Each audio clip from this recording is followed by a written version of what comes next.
India 4 test match हारने के करीब है दोस्तों, क्योंकि इंग्लैंड ऐसी बैटिंग करते नजर आए। उसके ओपनिंग 174 की पार्टनरशिप बेन डकेट और जैकिन के बीच बहुत ज़बरदस्त पार्टनरशिप, जो 174 रन बना, एक जैकिन ने 84 रन बना के खेलते नजर आए और बेन डकेट एक अमेजिंग बैटिंग करते रहे। 94 रन बना के कमोज की गेंद पर आउट हुआ। मोहम्मद सिराज और जसप्रीत बुमराह कुछ नहीं कर पाए। बेहतरीन पार्टनरशिप करते नजर आए दोनों खिलाड़ी। लगता है कि इस मैच की सबसे बड़ा हीरो बेन डकेट और जैकिन हुआ, क्योंकि ऐसी खिलाड़ी लगता है कि पूरी तरह से मैच को पलट दिया। इंडिया मैनचेस्टर ग्राउंड 4 टेस्ट में लगता है इस मैच को हारने के करीब और इंग्लैंड इस मैच को जीतने के करीब पहुंच गया। बेन स्टोक्स की कप्तान कमबैक क्या बड़ी और बेहतरीन क्या। इंडिया की कोई भी बॉलर सभी जीरो पे मोहम्मद सिराज की बहुत सारा उम्मीद था दोस्तों इस मैच को कमबैक करना, क्योंकि लॉर्ड्स के मैदान में पूरी तरह से इमोशन हुआ था। मीडिया कॉन्फ्रेंस में भी बताया था सिराज की मैं मैनचेस्टर के ग्राउंड बैक करूंगा, बल्कि बैक करना संभव है। लगता है इस मैच का चौथा मैच सीरीज जीतने करीब पहुंच गए इंग्लैंड के खिलाड़ी, क्योंकि अभी बड़े बड़े खिलाड़ी ओली पोप, जो रूट ऐसी खिलाड़ी है दोस्तों, कल यही दोनों 358 रन मारने की कैपेसिटी लगता है। उसके बाद रिमेनिंग बेन स्टोक्स, जेफसी, हैरी ब्रूक, बड़े बड़े खिलाड़ी अभी रिमेनिंग बाकी है। लगता है कि इस मैच 4 टेस्ट में मैनचेस्टर का रिकॉर्ड आज तक इंडिया ब्रेक नहीं किया, नहीं तो ब्रेक नहीं कर पाएगा, क्योंकि मैच पूरी तरह से हारने के करीब पहुंच गया इंडिया, क्योंकि ये लीड कर देगा इंडिया। बल्कि बेन स्टोक्स भी बड़े खिलाड़ी, तीन बड़े खिलाड़ी अभी बाकी है, अभी बड़े होना, क्योंकि इस मैच का सबसे बड़ी हार होगा जो मोहम्मद सिराज, जसप्रीत बुमराह इस मैच को अभी भी बचा सकता है। तो एक ही खिलाड़ी मोहम्मद सिराज और जसप्रीत बुमराह कल के डेट में बेहतरीन से बेहतरीन बॉलिंग करना पड़ेगा। स्टार्टिंग के 20 से 25 के रन के अंदर ओली पोप, जे रूट को आउट करना बहुत ज़रूरी है, नहीं तो ये दोनों खिलाड़ी टिक जाता तो 358 के टारगेट ये दोनों ही पूरा कर दे इंडिया और इंग्लैंड पूरे तरह से लीड में पहुंच जाएंगे, क्योंकि बड़े बड़े खिलाड़ी अभी रिमेनिंग बाकी। हैरी ब्रूक, बेन स्टोक्स जैसे निकले, लगता है कि पूरे खिलाड़ी कुछ नहीं कर पाए। कैमोज 1 विकेट लिया और रविंद्र जडेजा 1 विकेट लिया, 2 विकेट 46 रन पर वे 225 के टारगेट पार कर चुका है इंग्लैंड। एक बेहतरीन शुरुआत दी है इंग्लैंड ने, इंडिया के बॉलर के मुंह तोड़ जवाब दिए। जसप्रीत बुमराह, मोहम्मद सिराज कुछ नहीं कर पाई, पूरी तरह से फ्लॉप लगे इंग्लैंड के बॉलर के सामने, क्योंकि ये मैच बहुत ज़रूरी है। इस मैच को जीतना बहुत ज़रूरी है, कि मैच अभी लग रहा है कि पूरी तरह से इंडिया इस मैच को हारने के करीब पहुंच गया है। मैनचेस्टर के ग्राउंड में 86 साल में आज तक एक भी मैच जीता है। लगता है इस मैच पूरी तरह से सीरीज जीतने के करीब पहुंच गया है।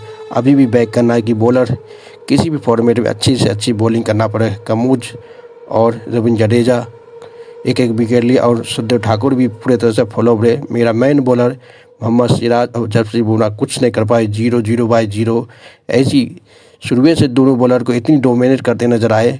जैकेट और बेन डकेट, जैकेट ज़बरदस्त पारी खेलते नजर आए भाई, सब बैक टू बैक चौका छक्का लगा के मोहम्मद सिराज को पूरे लेंथ टू लेंथ बिगाड़ दे। जसप्रीत बुमराह भी कुछ नहीं कर पाए। बेन डकेट एक अच्छी बैटिंग के रूप में जाना जाता है दोस्तों।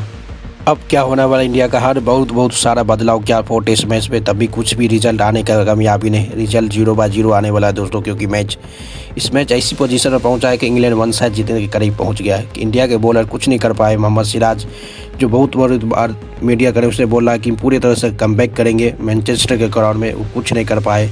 मोहम्मद सिराज फ्लॉप रहे। उसके बाद इंडिया के मेन बॉलर जसप्रीत बुमराह भी कुछ नहीं कर पाए। स्टार्टिंग में ऐसी डोमिनेट कर दिया इंडिया के सभी बॉलर को। बेन डकेट, जैकेट्स इंडिया की डोमिनेट कर दिया। 174 की पारी अकेले सिंगल हैंड खेल के, उतनी थकान होने के बाद अभी भी इंग्लैंड एक बेहतरीन पोजीशन में पहुंचा हुआ है। 184 या 224, 133 का स्ट्राइक बाकी है इंडिया को इक्वल करने के लिए। मैच का पूरी तरह से मैच अभी इंग्लैंड के हाथ में है।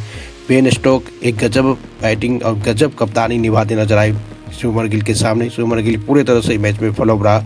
अब लगता है कि सीरीज पूरे तरह से इंडिया ज़बरदस्त हारने के करीब पहुंच गया, कि match one of the best series था, बल्कि मैनचेस्टर के ग्राउंड में इंडिया हारने के करीब हो, क्योंकि इसमें सुमन गिल, ऋषभ पंत, यशस्वी जायसवाल, के राहुल की बेहतरीन पारी के बावजूद मैच को हारने के करीब हो, क्योंकि इस बॉलर पूरी तरह से फ्लॉप नजर आए इंडिया का जो मोहम्मद सिराज में बहुत सारा विश्वास था और बहुत सारा बदलाव हुआ 4 टेस्ट में, क्योंकि इंडिया एक कमबैक करेंगे और 2-2 का सीरीज बराबर करेंगे, बल्कि ये कामयाबी हासिल नहीं नजर थे गंभीर की कोच में, क्योंकि अभी बड़े खिलाड़ी जो हैरी ब्रूक, बेन स्टोक्स जैसे खिलाड़ी अभी बाकी हुए दोस्तों। अभी बड़े बड़े खिलाड़ी जो रूट ओली पोप बैटिंग करते नजर आए कि इस मैच का सबसे हीरो होने वाला है। अब देखना पड़ेगा कि इतनी बदलाव 4 टेस्ट में करने के बाद क्या होने वाला। 358 की टारगेट पे ये सिर्फ 2 विकेट में पूरा करने की कैपेबिलिटी रखता है इंग्लैंड एक बेस्ट फॉर्मेट के रूप में जाना जाता है कि वो टेस्ट फॉर्मेट में पूरी तरह से तैयार है बेन स्टोक्स की कप्तानी में। अभी पता चल रहा है कि एक बड़े खिलाड़ी की क्यों मिस करते नज़र आए इंडिया, विराट कोहली और रोहित शर्मा, इसी के लिए कि कभी भी बड़े सारे खिलाड़ी के रिस्पेक्ट करते नज़र आते हैं और अंदर द परी से खेलता बनता है सामने की टीम।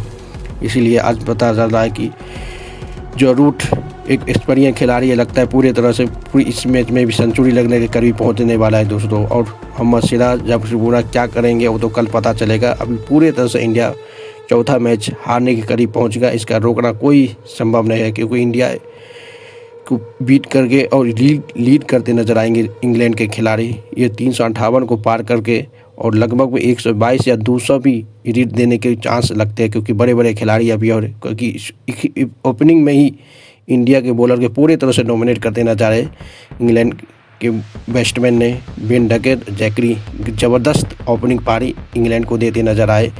अब देखना पड़ेगा कि शुभमन गिल, ऋषभ पंत किस लेवल में कल की तैयारी करने की। कल स्टार्टिंग में 1 से 2 विकेट गिर जाता है तो इंडिया कमबैक करने के लिए अवे ये विकेट कमबैक एक ही खिलाड़ी कर सकता है दोस्तों, जसप्रीत बुमराह कल स्टार्टिंग में मोहम्मद सिराज एक बेहतरीन दोनों स्पिन स्टार्ट करने के बाद बैक टू बैक विकेट ले रहा था तो इंडिया पूरी तरह से मैनचेस्टर ग्राउंड में बैक करने का, क्योंकि मैच जीतना बहुत ज़रूरी है इंडिया को इस मैच को कमबैक करना।